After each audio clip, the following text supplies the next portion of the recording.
This is a Freelander 2 with a RAV4 engine being sold for around 450,000 shillings. It doesn't have a transmission, so whoever buys it will have to part with more money to install the transmission. Now, this is not an isolated case. In fact, in every 2 or 3 Freelander 2s that you see, chances are that one is running on a RAV4 engine. Why is this so? Because people prefer to swap the engine because in some cases swapping is considered cheaper than repairing the Freelander 2 engine. But is it a smart move or a costly mistake? Secondly, are Freelander 2 engines that unreliable? That's what we will be finding out in today's episode, so please stick around. And as always, if you find this content helpful, please do consider subscribing to the channel for more informative content on cars and bikes. This is Ikevoto Reviews, a channel that offers you informative content on cars and bikes. Welcome once again.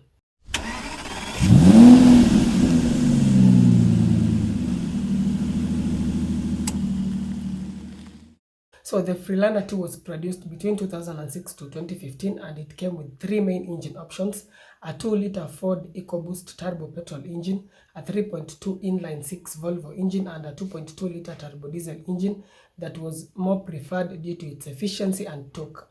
The other two petrol options are not that common in Kenya due to high fuel consumption, especially the 3.2-liter inline-6. Now, most of the issues are associated with the 2.2-liter diesel, and that's what we will be focusing on.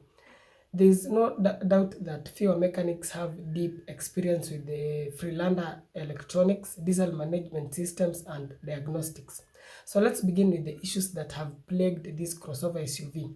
The first one has to do with the emission control systems like the EGR and DPF. EGR is exhaust gas recirculation, while DPF is diesel particulate filter. EGR tries to stop pollution from being created, while DPF tries to catch the pollution after it has already been created. So now let's go step by step by first explaining the EGR valve problems. EGR redirects emissions by redirecting a portion of exhaust gases back into the engine's intake. This lowers combustion temperatures and reduces nitrogen oxide emissions. Now, this EGR fails this way.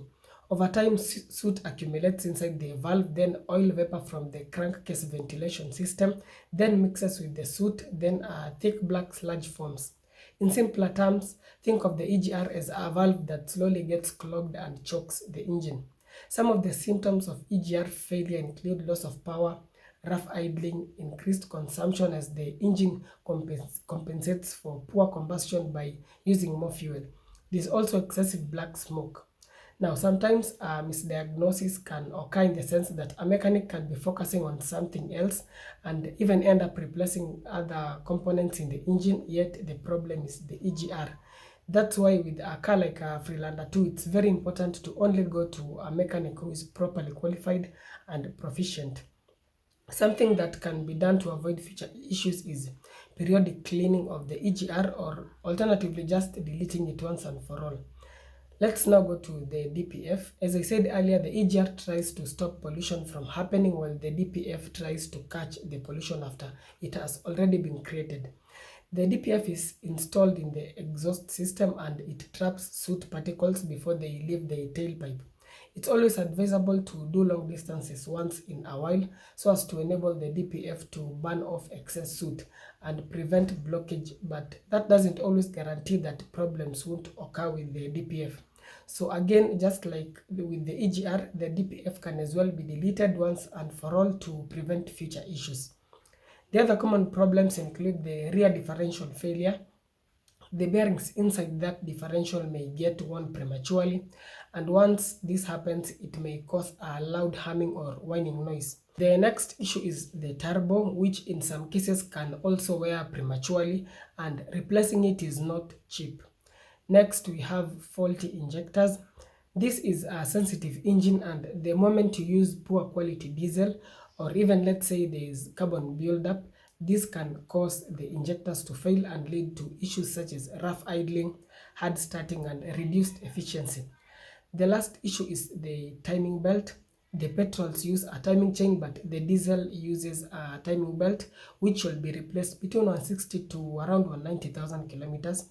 This is an interference engine, so if the belt snaps, the pistons and valves will collide and end up causing severe engine damage. But this is mainly a maintenance issue. If you just replace the belt at the required time, then you should have absolutely no issue. So now those are some of the issues that have plagued the Freelander 2. Some may arise due to improper maintenance, and remember this is a sensitive car that is not forgiving when it comes to poor maintenance. Other issues are inherent to the diesel variant and they may just crop up even if you maintain it well. Now, what are the compromises of engine swapping? Firstly, you lose the terrain response in terms of the all-wheel drive system, traction control, and hill descent because all these communicate with the original ECU. So in essence, the once capable Freelander 2 will be reduced to a basic front-wheel drive once you install the Toyota engine. Secondly, custom wiring will be required. Why is this so? Simply because the Freelander 2 electronics are deeply integrated, and once you install the Toyota engine, it will require the Toyota's ECU, which will conflict with the Land Rover's security, immobilizer and dashboard and terrain response. So you simply can't use the Land Rover's ECU with a Toyota engine. It will create complications. So that's why the Toyota's ECU has to be used. Another compromise is that the engine mounts will have to be modified. It's not a simple plug and play. Some modifications have to be done. The next compromise is that the car may now feel underpowered because the Land Rover is generally heavy, yet now it will be propelled by a 2000cc or 2400cc RAM4 engine. Definitely those engines don't have the torque that the 2.2 turbo diesel Freelander engine has. So definitely you'll notice a bit of sluggishness. So now, does it make sense to swap a Freelander 2's problematic engine with a RAV4 engine?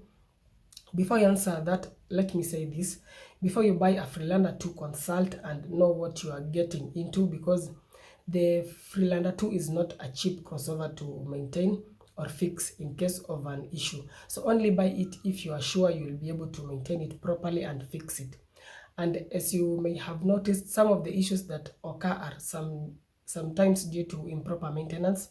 For example, if you ignore replacement of the timing belt, then you'll be shooting yourself on the foot.